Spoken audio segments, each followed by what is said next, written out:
Hi, everyone. Welcome to Bankruptcy University. Today we're talking with John O'Connor, president of Monticello Reverse Mortgage.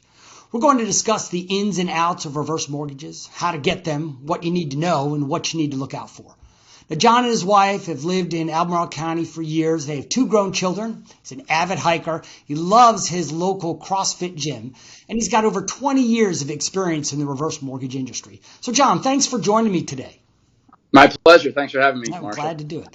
So just a little background. How did you get into doing reverse mortgages? I mean, how did you get started in the business? Yeah, it was interesting. My parents were looking into doing a reverse mortgage over 20 years ago, and I wasn't in the business at the time, and my mom had asked me specifically to help her do some of the research. And, I was kind of like what my clients say today. It seemed too good to be true. It was a little bit difficult to understand at first, but then after we met with somebody and we got to an understanding, we realized it was a good, viable option for them. My parents were doing it so that they could pay off a small mortgage, and they paid off their car. Then they had access to some additional money. My dad passed away shortly after that, and well, it was a long time ago, but thank you. My mom, she still lives in that home, and she has a reverse mortgage, and it's made a big difference in her life. So I had approached Wells Fargo at the time, who they had done the reverse mortgage with, and asked if I could start doing reverse mortgages because I became a believer in it. And they found me a home in this Charlottesville area, and I worked with them for years and covered a good bit of the state for the reverse mortgage world. And when the banks got out of the business, which is what led mortgage companies like my mortgage company now to enter the arena and take it over. So the product is still basically the same with a few changes and evolutions, mostly all for the better. And so we've been doing that for years as loan officers. Great. So you got into it because you were helping your folks out, and you said, gosh, this is a great thing for people who are over a certain age, and I want to sort of help other people out. So that's great. Can you give us a little background? How do reverse mortgages work? Because in my line of work, I get a lot of misinformation. I get people who don't know about it, have heard about it, but don't know much about it. So give a little background about how it actually works, sort of the nuts and bolts, in sort of a 10,000-foot view, not the nitty-gritty. Yeah, the easiest way to look at it really is it's most comparable to a regular home equity line of credit with a few changes. There is a minimum age requirement of 62 years old to get a reverse mortgage, unlike a home equity line. In most cases, more money is available on a reverse mortgage than a regular home equity line of credit. The fees will be a little bit more, so that's one of the things we sit down with our clients for them to see what that is and who gets paid and why. And then the most important difference from a home equity line is that you have no payment due on the reverse mortgage for as long as you're living in the home. So the reverse mortgage can either pay off some existing debt for people or create some money, which is tax-free, for whatever they want. There's no terms or conditions, and they can live that home the rest of their lives. It's still their home. They still remain on title. They don't give up any ownership interest in the property, and they'll live there for as long as they want. They can sell it whenever they want, or if they could live there for the remaining years, and the kids will still inherit the home. Right. Now, there's some sort of percentage, though. Like you have to have so much equity in the home for it to work. What's that calculation? So if people are saying, well, this might work for me, what are the numbers? So that can change a little bit on a month-to-month basis with interest rates and the parameters set by the FHA. But the older you are, first of all, the better. So if you're 62, you qualify, as I said earlier. And if you're 92, like a client I had just recently, she saw probably about 25% more money available to her than a 62-year-old because she was older, and they use life actuarial charts to determine that. But talking to a 70-year-old client this week, they saw roughly about 50% or better loan to value. So if their home was worth $300,000, of course, they would have access to about $150,000 or more.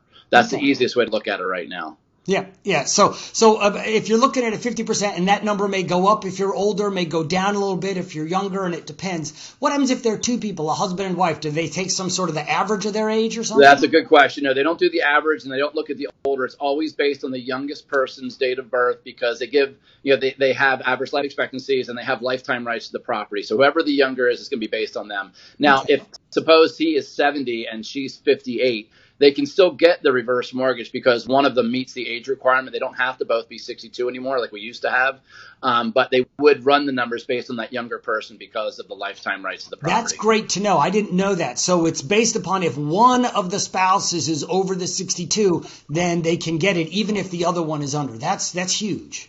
Right, and that wasn't the case years ago. So you're right. That is a newer Yeah, thing. yeah, that's great. Let me just make sure I understand. So if somebody in that example, basically their house is worth 300,000, and they go out and they get a reverse mortgage and they borrow it for 150, right? What happens with that balance on that 150 as they age? So they continue to get older. They don't make any Right. mortgage payments. What happens with that mortgage balance?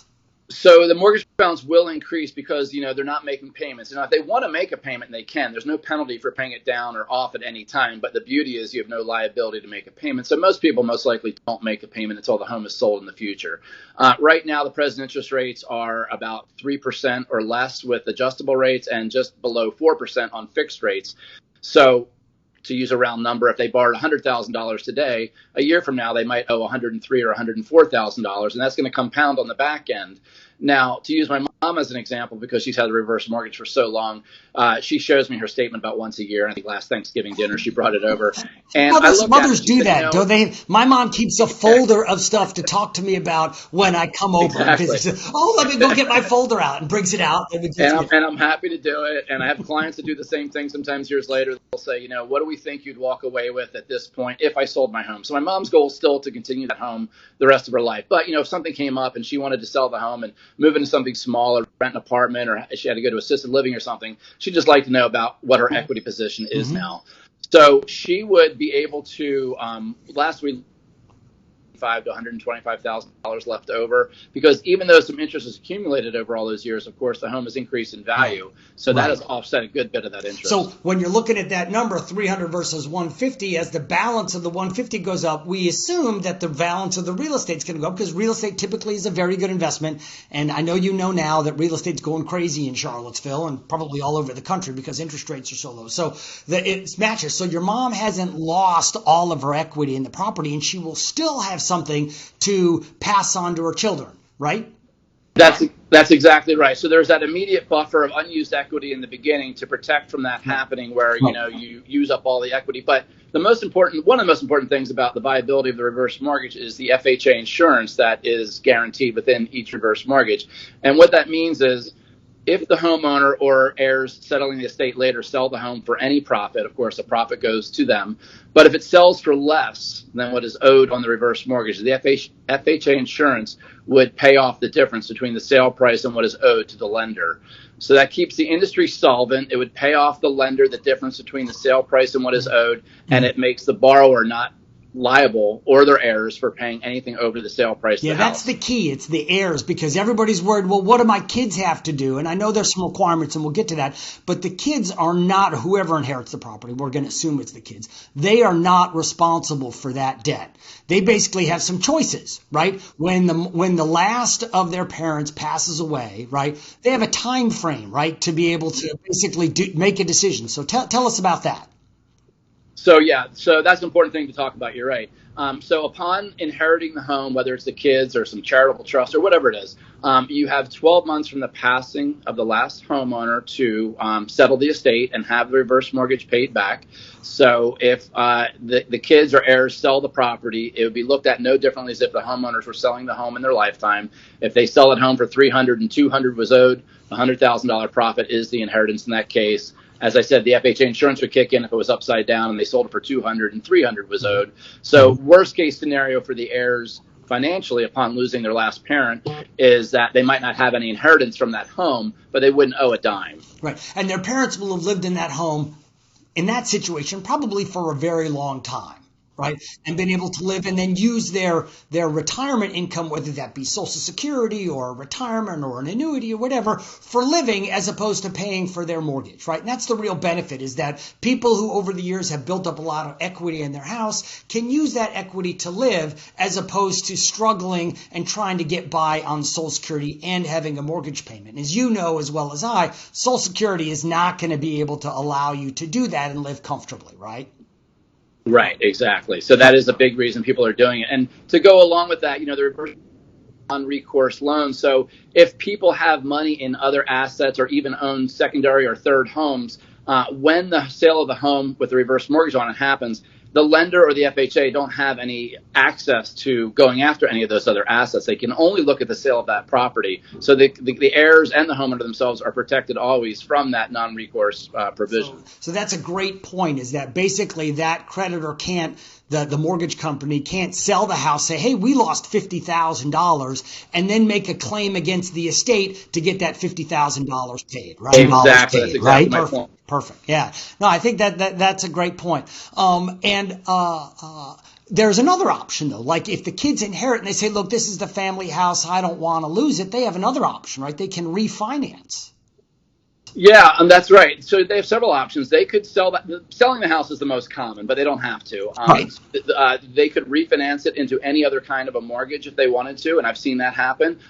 They could pay it off through whatever assets they may have or money. I've even had people that come to me that had inherited a home with a reverse mortgage on it, and when they inherited it themselves, they were 62 or older, and they just refied it into a new reverse mortgage in their own name. Right. So they inherited the property, didn't have a payment. There was enough equity. There was that 50% cushion where they could then refinance and take out a mortgage and have a place to live or whatever, a vacation home, whatever it was. Now, does it have to be your primary residence or something? Yes. So if you're doing a reverse mortgage, it has to be on your primary residence. A lot of times people say to me, well, I have two homes. I have one here in Virginia and one in Florida. Which one should I do it on? And I always say, well, you tell me, where's your driver's license go? Where's your voter registration go? So we're going to do it on that house. And then the idea is, they could go to Florida for 8 months a year or Australia, whatever they want to do, as long as they've not changed their permanent residency status from outside that house. Okay. If they do, let's say they decide they want to change their permanent residency status. That basically means at that point the loan is over and you got to pay it off within that 12 months. Is that right? That's correct. After 12 months upon the last person leaving, it would be called due and payable. That's right. Okay. So just the bottom line is don't change your driver's license, right? Yeah, right. I don't think they really see it, but yeah, right. All right.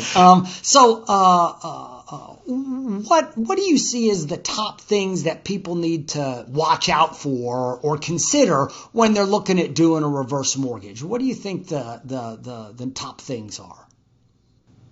Well, I mean, sometimes I caution people from doing a reverse mortgage. I've talked people out of doing a reverse mortgage at times because, I get to know my clients pretty well. And I ask them a bunch of questions and try to see, what they're trying to achieve.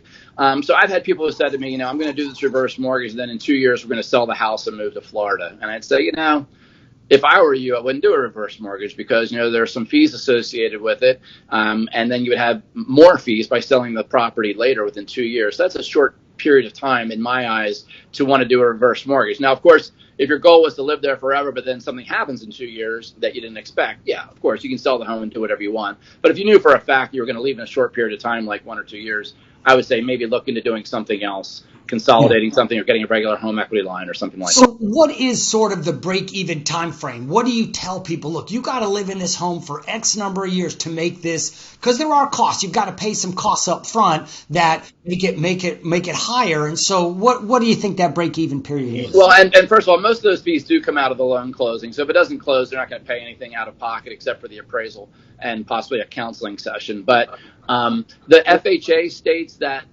if you're planning to stay in your home for 3 to 5 years, they feel the break-even point is within that time frame. And I would agree. If somebody is planning to stay there for 3 to 5 years, the fees make sense. And of course, longer the better. Okay, so number one is make sure you're going to be in the house for at least 3 to 5 years, barring some, major change in circumstances. You and I have been around long enough to know that you make a plan. This is what's going to happen in the next 5 years, and then life comes along and blows that up, and you got to change plans. So we all know that happens, right? So, but the idea is when going into it, know you're going to be in it for at least 3 to 5 years. 5 being better. The longer you can stay there, the better, right? What's another one that people need to watch out for when they're considering a reverse mortgage? Well, I think when you consider a reverse mortgage, who you work with honestly is important because, we meet with all of our to face. And I think that's a really important thing. That's how my parents' experience went, and that's what I wanted to emulate because it was such a positive experience. We meet with our clients 3 to 4 times at least, usually by the time it closes. We go to most of our closings. We meet them at application. We go over the appraisal with them face-to-face often. A lot of times when you're talking to these out-of-state companies, in all cases, when you talk to them, you're calling a call center. And they're usually people who just started in the industry and they really don't know all the ins and outs of the reverse mortgage, quite frankly. And there's just a really hands-off approach in that respect because you obviously never meet with them and They don't really get to know you as well. And to me, If somebody says, hey, I'm in another state and I want to do a reverse mortgage, even if I have a license in that state, I say first, find somebody local, or I'll help you find somebody local. I think it's important for you to sit down with somebody and be able to go to their office or them to come to your home. Right. Now, so I guess it sounds like you actually do home visits if they can't get to your office, you'll have to drive to them.